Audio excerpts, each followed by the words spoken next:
आज बात करेंगे कैम सेंसर और क्रैंक सेंसर के बारे में कि कैम सेंसर और क्रैंक सेंसर का क्या काम है और इसको कैसे टेस्ट किया जाता है।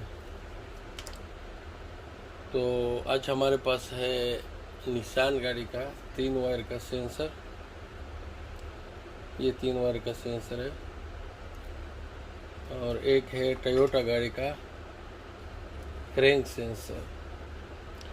ये कैम सेंसर है और ये टोयोटा गाड़ी का क्रैंक सेंसर है। ये 2 वायर का क्रैंक सेंसर है और ये 3 वायर का कैम सेंसर है। तो निसान में 3 वायर का क्रैंक सेंसर भी आता है और 3 वायर का कैम सेंसर भी आता है। सबका एक ही फंक्शन है, एक ही तरह टेस्ट किया जाता है। तो इसको आज हम बताएंगे कि कैसे इसको टेस्ट किया जाता है और इसका वायरिंग डायग्राम कैसे है और इसका 3 वायर का सेंसर के भी बारे में भी बात करेंगे। ये 2 वायर सेंसर जो है, कोई भी कैम सेंसर हो या क्रैंक सेंसर हो, 2 वायर का कोई भी सेंसर हो, उसको एक्सटर्नल वोल्टेज की ज़रूरत नहीं होती। ये खुद से मैग्नेट के थ्रू करंट बनाता है। 2 वायर का सेंसर।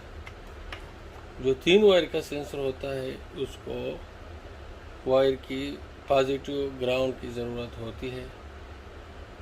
काम दोनों का एक ही होता है, लेकिन 3 वायर के सेंसर में कंप्यूटर से इसको करंट की ज़रूरत होती है या बैटरी वोल्टेज की ज़रूरत होती है। और ये 2 वायर सेंसर में एक्सटर्नल वोल्टेज की ज़रूरत नहीं होती है, ये खुद से एसी करंट बनाता है।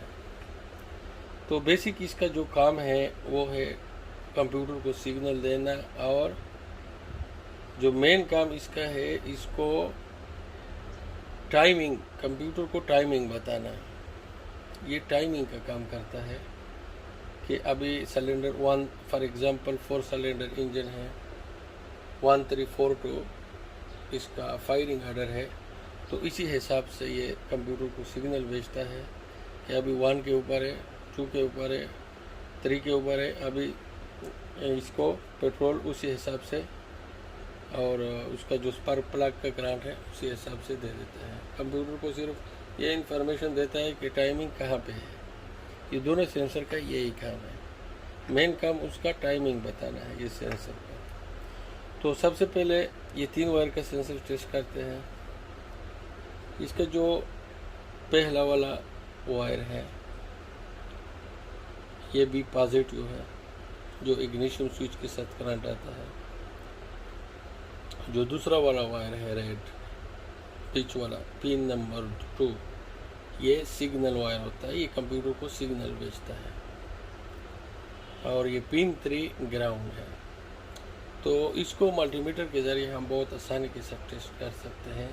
इसको एक्सटर्नल वोल्टेज की ज़रूरत होती है, इसलिए मेरे पास 12 वोल्ट के ये कनेक्टर है, ये ग्राउंड है, ये 12 वोल्ट है, ये मैंने सेटअप किया हुआ है। और ये जो है ये 5 वोल्ट है, 5 वोल्ट का है। तो अभी सबसे पहले 3 वायर का सेंसर चेक करते हैं। ये पिन नंबर 3 ग्राउंड है, इसको ग्राउंड पे लगाते हैं।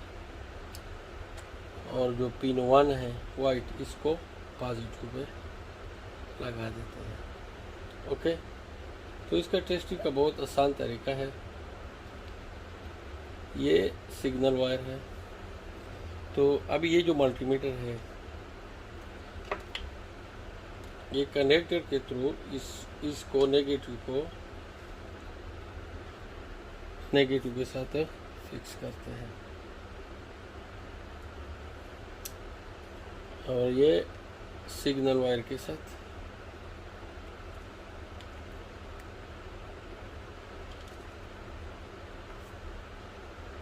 ये सिग्नल वायर के साथ,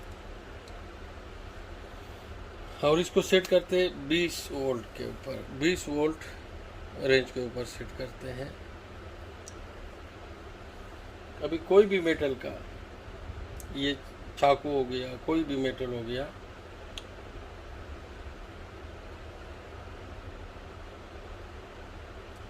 इसको इसके साथ टच करेंगे। कोई भी मेटल का पीस हो, आप इसके साथ टच करेंगे तो यहाँ के ऊपर वोल्टेज में चेंज होएगा। अभी देखो, अभी 11 वोल्ट है, अभी देखो अभी 0 वोल्ट पे 1 पॉइंट। तो ये सेंसर बिल्कुल परफेक्ट है, बिल्कुल सही काम कर रहा है। तो ये इसका टेस्टिंग का है, लेकिन इसके टेस्टिंग के लिए आपको लाजम वायरिंग डायग्राम का मालूम होना ज़रूरी है, क्योंकि इसको वोल्टेज की ज़रूरत होती है। पिन नंबर 3 नेगेटिव है। कोई भी निशान का सेंसर यही डायग्राम होता है। अल्टीमा हो गया, निशान सानी हो गया, निशान अरमादा हो गया, जो ये शेप का सेंसर आता है इसका एक ही डायग्राम होता है। जिसका कैम और क्रेन सेंसर ये शेप का होता है, इसका सेम डायग्राम होता है। तो इसका लाजम आपको डायग्राम का मालूम होना चाहिए, फिर उसके बाद आप इसको टेस्ट कर सकते हैं टेबल के ऊपर। दूसरा है क्रैंक सेंसर। अभी क्रैंक सेंसर दो वायर का, 3 वायर का क्रैंक सेंसर भी यही तरीके से टेस्ट होता है।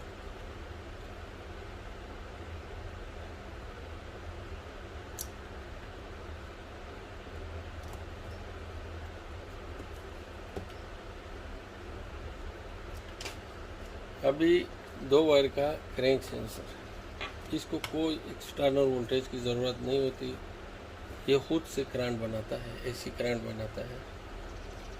तो ये मल्टीमीटर का लीड हो गया, इसको सिर्फ मल्टीमीटर का लीड चाहिए, एक्सटर्नल वोल्टेज नहीं चाहिए।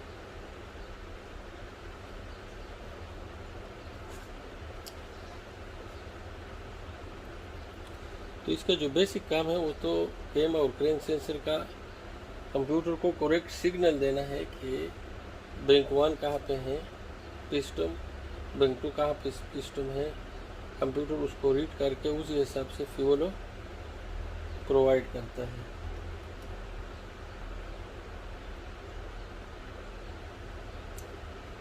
तो ये अभी 0 वोल्टेज है 20 के ऊपर। अभी हम इसको टच करते हैं, ये खुद से एसी करंट बना देता है। टच करें या करीब से गुजारे एक ही बात है। तो ये देखो, तो इतना आसानी से इसको टेस्ट किया जाता है।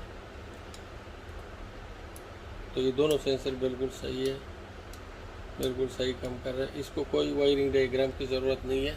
कोई भी 2 सेंसर का वायर होगा तो उसको इसका ज़रूरत नहीं है, इसको एक्सटर्नल वोल्टेज की ज़रूरत नहीं होती है। ABS का सेंसर अगर 2 वायर का है तो उसको भी एक्सटर्नल वोल्टेज की ज़रूरत नहीं है, आप इसी तरीके से टेस्ट कर सकते हैं। क्रैंक सेंसर भी इसी तरीके से टेस्ट कर सकते हैं। तो वीडियो देखने का शुक्रिया। Thank you for watching.